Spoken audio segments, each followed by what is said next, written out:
So something happened today and it has triggered me to want to talk about something that I never talk about on social media. It's a side of my life that I've never really opened up about on social media, and that's purely for the fact that I feel like I've only now got a grip on it. And it's something that I've been struggling with, and it's something it's held me back in life for a very long time. So I really wanted to talk about it because I'm all about mindset, and this destroyed my mindset for many a year. So I'm going to talk about it now. So yeah, we're about to go in deep. You'll have to ignore there's a tractor over there. So the side of my life that I never speak about or spoke about on social media is my relationship with men. So basically, to cut a long story short, from the age of 16 to not long ago, like 5 months ago, I had been in a relationship, not with the same person, but with different people. And I had jumped from relationship to relationship because I was unhappy with myself. I was scared of being alone. I didn't want to be alone. I didn't like being by myself. So I always felt like I had to be in a relationship. I had to be with someone. I was very codependent on someone because I couldn't be independent by myself. So the reason I'm telling you this, because today I was driving to church and I was in a really happy mood and I was really like pumped and I was really focused on my business, and I'd had a day of thinking about how I was going to improve my riding, and I was like fully focused, hadn't thought about men, been doing really well, didn't feel like I needed one.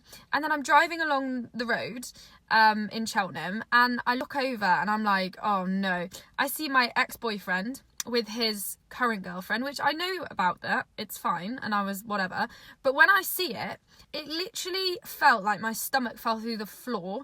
I felt like I'd been smacked in the face, and it's probably one of the most horrendous things, seeing your ex-boyfriend with a new girl. So the old me would have been like, right, I need to get on Tinder, I need to get on a dating app, I need to find a boyfriend, I need to find someone to kind of distract me, because that's the only way that I'm gonna, distract myself from thinking about that. But luckily I was driving to church, so I had some time to think about it, and I just really felt like this is such an important message for me to speak to you guys about, because if I could tell my younger self this, it would have saved me so much trouble now. Like, I have to deal with things now that I shouldn't have to have dealt with if I had just found out how important it was to be single, and also how important it is not to just be casual about dating loads of people and also casual about sleeping with people. So if you guys have had an ex-boyfriend, or you have slept with someone and then you see them and you guys aren't together, you will know the feeling I'm talking about. It's a horrendous feeling. Now, the reason this is so bad, there is a thing called a soul tie. So when you sleep with someone, it's not just like a physical act. It's not just like, YOLO, I can do whatever I want, sleep with someone, and then just be like, listen to the Beyonce Lemonade album and be like, I don't need him, like, I'm stronger than this, like, you know, it's just a fling, it's just friends with benefits, we just saw each other for a bit and now I don't care. It just doesn't happen. You get attached to this person, and that's like what it is. That's why, like, Christianity, it's not meant to be like sex before marriage, because it bonds you together, and then when you break that, you tear it, and it is so painful when you see that person again, because you are meant to be bonded with them.